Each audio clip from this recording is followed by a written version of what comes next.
Pierre Poilievre is defending Alberta Premier Danielle Smith's new policies for trans youth in Alberta, which LGBTQ rights advocates have slammed as, quote, draconian, and said run directly counter to expert guidance and evidence. Research also suggests that these policy changes will cause more LGBTQ youth to attempt to unalive themselves. Here's what's going on. Poilievre was pressed about the new policies on Tuesday, after the Globe and Mail's Marika Walsh exposed an internal email sent to Conservatives telling them not to comment on Alberta's policies, but instead to prioritize parental rights rhetoric, which is the same doublespeak used by anti-LGBTQ groups like Moms for Liberty, and is a pretty blatant way of covering up the fact that lawyers say these policies likely violate children's charter rights. Anyways, instead of defending some of Canada's most vulnerable populations from being used as a political football, Poilievre had this to say.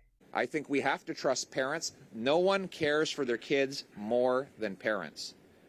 And that's why Justin Trudeau should butt out.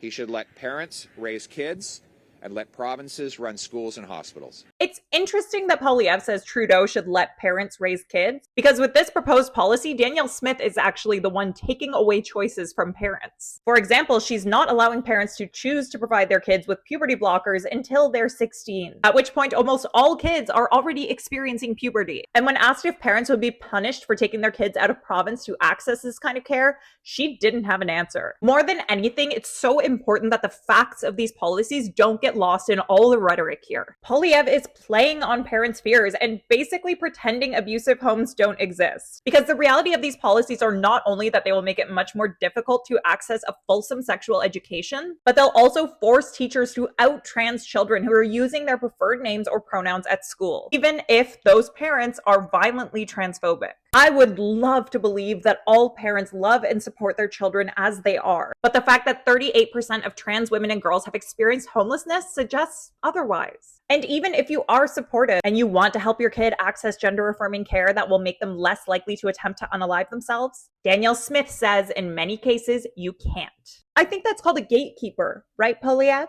What do you think of all this?